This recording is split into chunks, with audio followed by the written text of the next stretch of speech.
The light in the grand ballroom was hitting the sequin tablecloths just right, scattering little sunbursts all over the room. I remember thinking how perfect it all was. How Torvin was probably already at the altar, a little nervous but trying to hide it, and how I was actually doing this, marrying him. It felt momentous and calm, all at once. My maid of honor, Callista, was fussing with the train of my dress, making sure every inch of lace was pristine before I made my entrance. My mother, Alara, stood a little to the side, dabbing at her eyes, with a delicate handkerchief, a small, proud smile on her face. Everything was exactly as it should be, after all the planning, all the little arguments over flower arrangements and seating charts. Then Callista paused. Her hand, which had been adjusting a fold near my hip, stilled. I saw her reflection in the full-length mirror we were using, her brow furrowed, eyes narrowed, scanning the crowd. She wasn't looking at me or at my mother, but beyond us, towards the aisle that led to the main hall, already filling with our guests. I felt a tiny prickle of unease, a cold sensation starting just behind my ribs. It was too sharp, too sudden for such a perfect day. Something in the way she held herself, the way her lips pressed together, told me this wasn't about a missing button or a slightly off-kilter veil. "Favian," she said, her voice barely a whisper, tight and strained, like she was forcing the sound out. She didn't turn to me, just kept staring. Are you seeing this?" My gaze followed hers, drifting past the smiling faces, the elegant outfits, the soft glow of the fairy lights strung around the archways. It wasn't hard to spot what had caught her attention. A man standing near the back, just at the edge of the large double doors, talking to one of Torvin's cousins, I think it was. He was turned slightly away from us, but there was no mistaking the profile, the way his dark hair receded at the temples, the familiar slope of his shoulders in a tailored suit. My breath hitched. It felt like the air had been suddenly vacuumed out of the room. The music, the low hum of conversation, the clinking of glasses, it all just faded. My mother, Alara, must have sensed the shift in the room.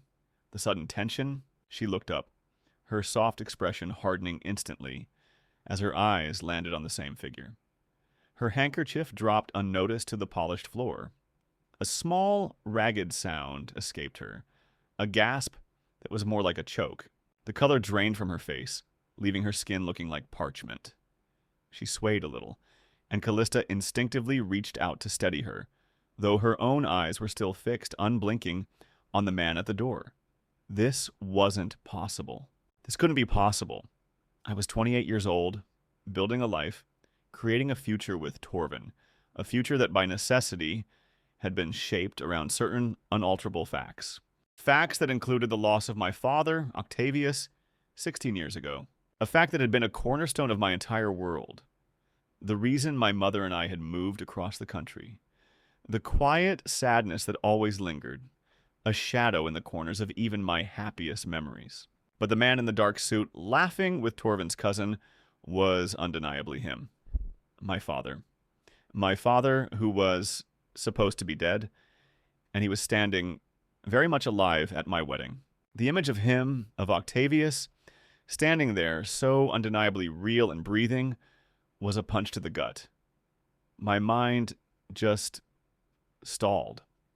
It kept replaying the visual like a broken record, trying to make sense of something completely illogical. My father, dead for 16 years.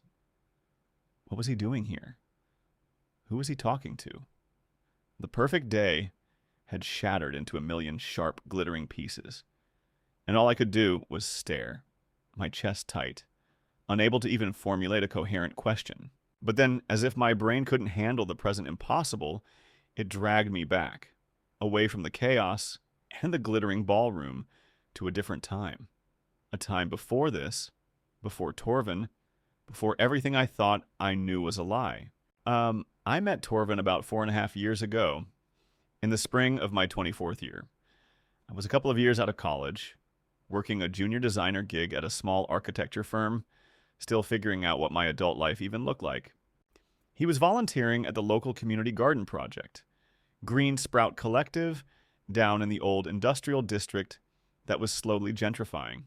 I'd signed up to help design some signage and layout plans for their new greenhouse, and he was already there, organizing planning schedules and coordinating volunteers, a natural leader. He had this quiet, steady way about him, always calm, always knowing what needed to be done next. I remember him, covered in potting soil, meticulously explaining to a group of kids how to plant tomato seedlings, his hands gentle despite their size. I was drawn to that calm, I think, to the way he moved through the world with such purpose. My own life often felt a bit like a whirlwind of half-finished ideas and anxieties. We started talking, first about soil composition and irrigation systems, then about books, music, dreams.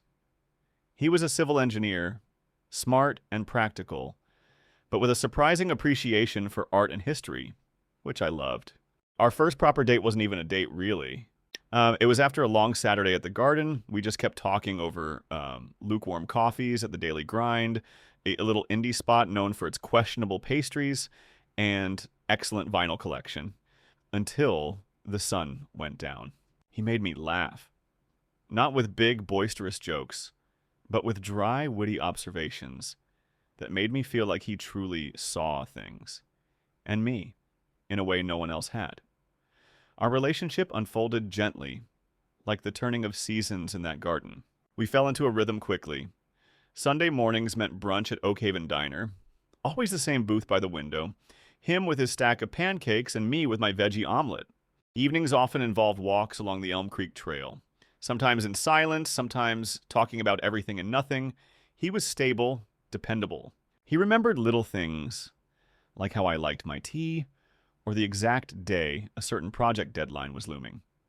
My mother, Alara, who was usually quite reserved, adored him. She'd always worried about me, being an only child, and Torvin seemed to assuage all her quiet fears. Callista, my best friend since middle school, initially gave him the full best friend interrogation, but quickly warmed up, declaring him a keeper after he helped her move a particularly heavy antique desk. Looking back, there were little things, that I smoothed over, filed away under quirks or private person. He rarely talked about his family, beyond a vague mention of them being out of state and not really close.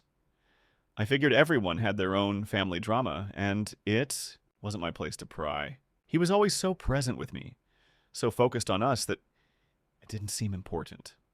Sometimes, when I'd bring up my father, Octavius, and the void he'd left, Torvin would listen intently, nodding, maybe offering a gentle squeeze of my hand. But he never really asked follow-up questions about Octavius, never seemed curious about the details of his life or how he died. It was more of a passive listening, an acknowledgement. I just thought he was being sensitive, not wanting to upset me by digging into painful memories.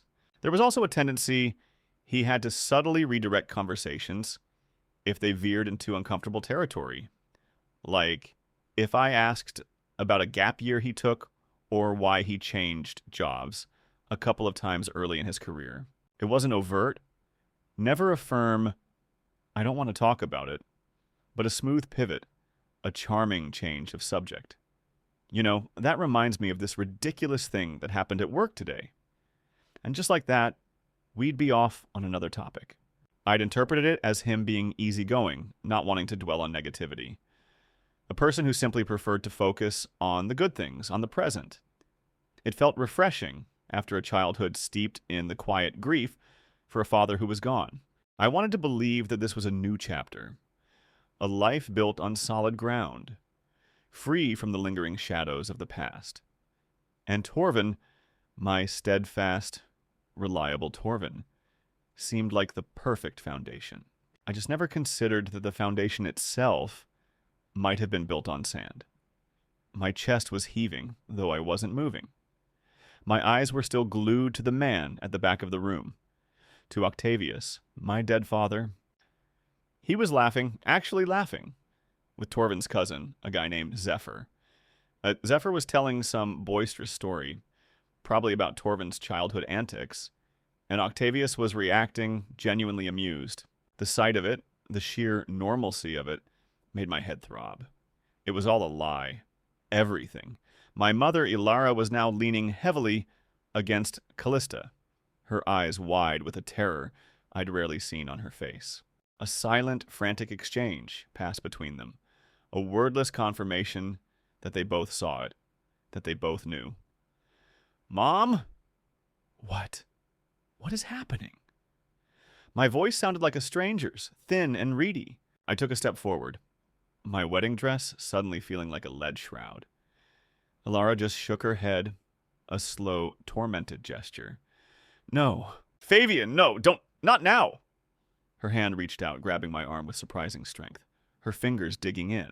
Callista looked between us, bewildered and concerned, obviously trying to piece together the pieces of a puzzle she didn't even know existed. The tension in that small antechamber was electric, thrumming with unspoken truths and impossible questions. My mind, still refusing to accept the reality unfolding before me, started to rewind again, searching for anything, any tiny thread that could have led to this. And then, a memory, cold and sharp, surfaced. Incident 1, the insurance paperwork and the missing past. It was about a year and a half ago. Torvin and I were talking about buying our first house. We'd found this charming little bungalow in the Cedarwood district, just a little out of our price range. But we were determined. Part of the mortgage application involved getting life insurance, and while filling out the forms, the topic of beneficiaries came up. I'd listed Ilara, naturally, and then Torvin. He hesitated when it came to his side. "My parents aren't really in the picture," he'd said, looking down at the application, fiddling with the pen. We were sitting at our kitchen island, the afternoon light streaming in, making everything seem so normal. "You should put Callista, maybe. Or one of your cousins," I paused, confused. "What? Why not your mom, or your sister, Aurelia, if you have one?" I knew he had an older sister, though he rarely mentioned her, just that she lived up north. He gave a dismissive shrug. "It's complicated. Trust me, it's easier this way. They've got their own lives, their own stuff. I don't want to burden them." He'd smiled then, that easy, reassuring smile. "You're my family now, Favian. That's what matters." And I, completely smitten, had accepted it. He was a private person, I reminded myself. Maybe his family was just really dysfunctional, and he wanted to protect me from it. It felt like a gesture of love, almost. A commitment to our future, unburdened by past baggage. I let it go. Incident 2. The old photograph and the flicker of recognition. This one happened maybe 8 months before the wedding. Callista and I were at Ilara's house, helping her sort through some old boxes from her attic. Mostly old photo albums, school reports, that kind of thing. We were laughing, reminiscing over my awkward teenage phases. We stumbled upon a particularly dusty album full of pictures from before I was born, from my parents' younger days. My mother was so vibrant, so full of life in those photos, standing next to Octavius, who was always so serious, but with a kind twinkle in his eyes. Suddenly, Callista pointed to a picture of my parents at some kind of outdoor festival. There, in the background, a little out of focus, was a young man leaning against a lamppost, looking directly at the camera. He couldn't have been more than 18 or 19. "Hey," Callista said, peering closer. "Doesn't that guy look a little bit like Torvin's cousin? Zephyr? The one who told that story about Torvin falling into the koi pond at his grandparents' place." I leaned in, and she was right. There was a resemblance. The same broad jawline, the same mischievous eyes, even the way he held his head. "Oh my God, it totally does," I'd laughed. "That's so weird. What are the chances?" Ilara had merely glanced at the photo. A brief flicker of something unreadable in her eyes, before quickly moving on to the next page. "Oh, look. Favian. Remember that awful perm I got in '95, she'd said, deftly changing the subject. At the time, I thought nothing of it, just a coincidence. Incident 3. The missing uncle and the sudden trip. This was barely 3 months ago. Wedding planning was in full swing. Torvin and I were finalizing our guest list. My mother was insistent on inviting her brother, my Uncle Alaric, who lived in upstate New York. He and Octavius had been very close, almost like brothers themselves, even though they were only related through marriage. Uncle Alaric was my godfather. "Have you sent Alaric an invite yet?" Alara asked me one evening over the phone. He'd be devastated to miss it. He loved Octavius so much, and he always felt like a second father to you after I frowned. "Mom, I can't find his contact details anywhere." "I thought you had his most recent address." "The last one I have is ancient, probably from 5 years ago." A beat of silence. "Oh, right. Yes, I do. Let me check my old address book. I'll send it to you. So sorry, sweetie." My memory isn't what it used to be. She sounded a little flustered, which was unusual for her. The next day, she called back. "Favian, honey, I'm so sorry." Alaric called me. He just got a sudden, urgent work trip. An international project. He's absolutely devastated he can't make it. He sends his deepest apologies and promises to visit. Right after you're back from your honeymoon, I was disappointed, of course, but things happen. What I didn't know was that Alara hadn't even spoken to Alaric in years, and she hadn't given me his contact details. The present. The unraveling. These moments, these tiny, insignificant pieces of a larger picture, now clicked into place with a horrifying clarity. Torvin's vague family. The insurance. Zephyr's resemblance to a man in a decades-old photograph. My uncle's sudden, convenient absence. It was all building to this impossible, unbelievable spectacle playing out at my own wedding. "Mom, tell me," I pleaded, my voice barely above a whisper. The guests were starting to notice us. I could feel their eyes. Some of Torvin's family, including Zephyr, were looking over, a little confused by the tableau of me, Callista, and my ashen-faced mother. "Tell me what's happening!" "Who is that man?" I didn't need to say, "Octavius." The name hung in the air, thick and suffocating. Alara's eyes darted nervously between me, the man at the door, and the approaching guests. She pressed her lips together, that same strained expression Callista had worn. She was trapped. And so was I. My chest tightened painfully. It felt like I was suffocating under the weight of a secret I was just now discovering. A secret that had been carefully maintained for years, twisting every memory, every comfort, into a grotesque mockery. And the man, my father, was still there. Vibrant and alive, chatting away, completely oblivious to the world he had just irrevocably shattered. The murmur of the crowd grew louder, more distinct, as Torvin's cousins, Zephyr among them, started to move closer, clearly noticing the distress radiating from our little group. My mother Alara looked cornered, her eyes darting like a trapped bird. Her hand, still gripping my arm, felt cold. Callista, bless her, stepped slightly in front of us, putting herself between me and the curious onlookers. A silent shield. She was scanning the room, trying to figure out the angles, her expression a mix of fierce loyalty and utter bewilderment. My gaze was locked on the man. Octavius, my father. He turned his head slightly, just enough for me to see the full profile, the sharp line of his nose, the small scar above his left eyebrow. From that time, he'd fallen off his bike when I was 6. There was no mistaking it. It was him, a little older, a few more lines etched around his eyes, but undeniably, horrifyingly, him. A high-pitched whine was starting in my ears, making everything else feel muffled and far away. My stomach was a knot of icy dread, a visceral clenching that made me feel like I might simply crumple to the floor. "Favian, honey, please. We can't do this now," Alara whispered, her voice raw with desperation. "Not here." Not today, but the now was here. The today was dissolving around me. My eyes started to burn. Not with tears yet, but with a fierce, blinding anger. A betrayal so deep it stole my breath.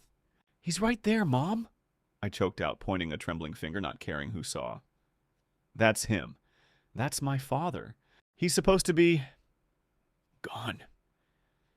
Just then, the double doors at the end of the aisle opened wider, and Torvin stepped into view, a radiant smile on his face, looking handsome and slightly nervous in his dark suit. He waved, caught my eye, and his smile widened even further. He didn't see Octavius. Not yet. My vision blurred. This was my wedding, my fiancé, my supposed new beginning. And the ghost of my past, very much solid and flesh, was mingling with his family.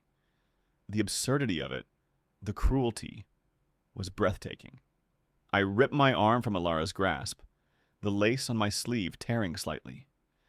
I need to know, now. Who is that man, Mom? I couldn't keep my voice down. It came out in a ragged cry that drew more eyes, more whispers. The violinist, who had just started a soft prelude, faltered and the music died. The quiet in the room was sudden, heavy. Everyone was looking at us now. Alara's face crumpled. Tears streamed down her cheeks. But she still didn't speak, just shook her head frantically. Callista put a comforting hand on my back, but I barely registered it. All I could see was Octavius now looking over, curious about the sudden silence. His eyes, those familiar, kind eyes, met mine across the expanse of the room. A flash of recognition, of alarm, crossed his face. His smile faltered, then vanished. He looked at Alara, then back at me. It was like watching a slow-motion car crash. Every micro-expression, every shift in his posture, confirming the impossible. He took a tentative step forward. "Favian," he said, his voice hesitant, thick with something I couldn't quite place. But it wasn't fear, not entirely. It was recognition, and a strange, awful blend of regret and surprise. The sound of his voice after 16 years of silence hit me like a physical blow. It was deeper than I remembered, raspy, but it was his. My knees didn't go weak. My hands weren't shaking in a cliché. Instead, my entire body felt rigid, locked up, like a statue. My breath was stuck, halfway in, halfway out. My vision narrowed to just his face, the rest of the room blurring into indistinct shapes and colors. I could hear the faint, high-pitched whir of the air conditioning, the distant clatter of dishes from the kitchen, but it all felt separate, unreal.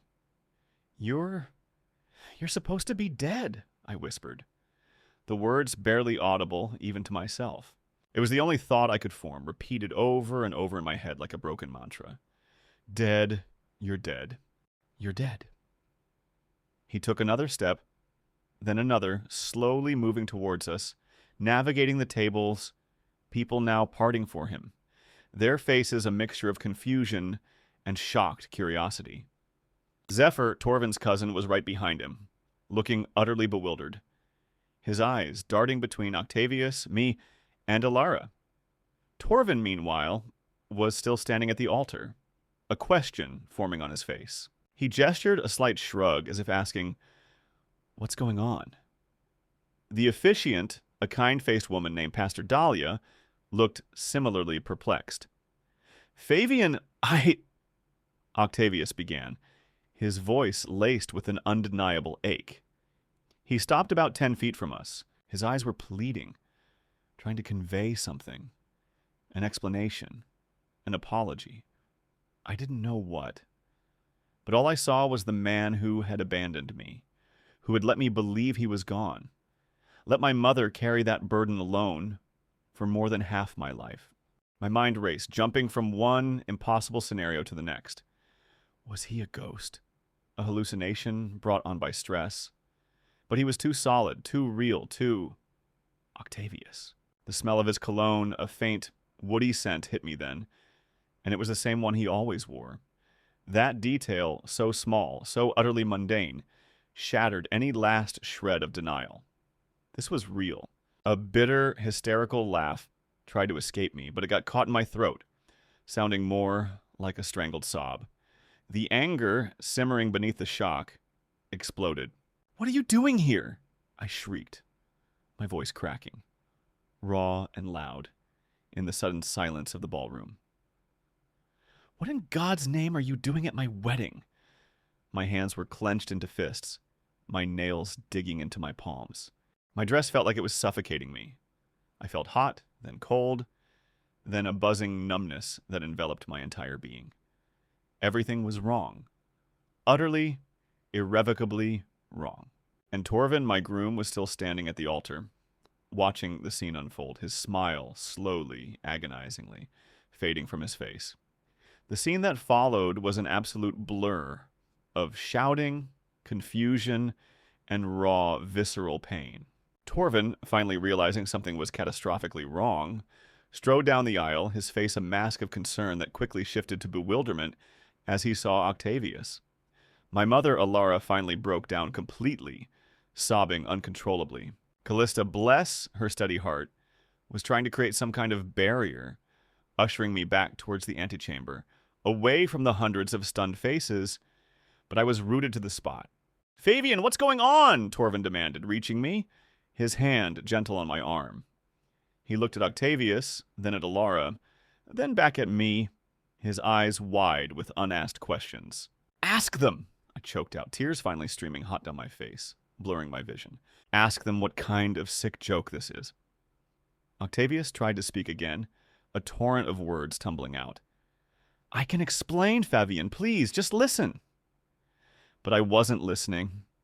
All I could feel was the weight of 16 years of manufactured grief, the emptiness where a father should have been, the lie that had defined so much of my existence. I just remember pushing past Callista, past Torvin, storming out of the ballroom and into the empty hotel corridor, the sound of my heavy wedding dress rustling, a mocking counterpoint to the unraveling of my life. The next few days were a special kind of hell. The wedding, obviously, was canceled. The caterers, the florist, the venue, all paid for. All a complete waste. Torvin and I, instead of heading to our honeymoon in Costa Rica, found ourselves in a series of agonizing, bewildering conversations. He knew Octavius, knew him as his uncle, not a cousin. Octavius was his mother's brother, I learned, which meant Torvin was my... what?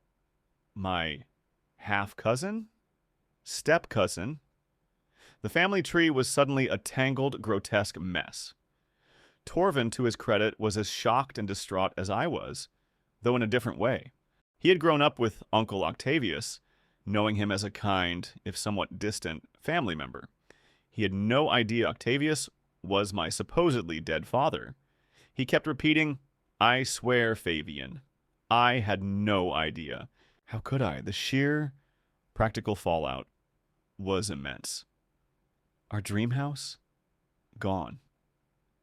We'd pulled out of the offer. Living together in our current apartment, the one we'd shared for 2 years, felt like a betrayal. Every object, every shared memory, suddenly tainted. I moved into Callista's spare room, her small apartment a sanctuary of bewildered support. My work suffered too. I couldn't focus, just stared at blueprints. My mind, replaying scenes from that awful day. My mother, Ilara, retreated into a shell of grief and shame. She called me, tearfully, begging me to listen to her, to Octavius. He had his reasons, Favian. I thought I was protecting you, she sobbed over the phone. He wanted to start over. He was in trouble, deep trouble, and the only way was to disappear, to become someone else. Disappear? I yelled into the phone, my voice raw. He faked his own death, Mom. Do you have any idea what that did to me? To you? The emotional whiplash was relentless. 1 minute, I was consumed by a scorching rage. The next, a profound sadness for my younger self, for the years of misplaced mourning. There was relief, too, a tiny, guilty flicker of it. He wasn't dead. My father was alive, but that relief was immediately drowned out by the bitter taste of his deception. Then came the legal aspect, or rather, the lack of it. A faked death isn't exactly a crime in itself, unless it's for insurance fraud or to avoid prosecution, which Ilara quickly assured me wasn't the case. He had simply vanished, changed his name, moved to a different state, built a whole new life. With a new wife, I found out later, a woman named Dahlia, not Pastor Dahlia, but a different Dahlia, and 2 teenage kids. A whole other family. The discovery was like a fresh stab wound. He hadn't just disappeared, he had replaced us. Recovery attempts were chaotic. Callista tried to force me to eat, to talk, to go for walks. Torvin kept calling, leaving heartbroken messages, desperate to explain, to salvage us. But us felt like a construct built on quicksand. Everything I thought I knew about him, about my family, about myself was just gone. The biggest discovery, though, came a week after the wedding when a distant relative of Torvin's, a great aunt named Persephone, called me.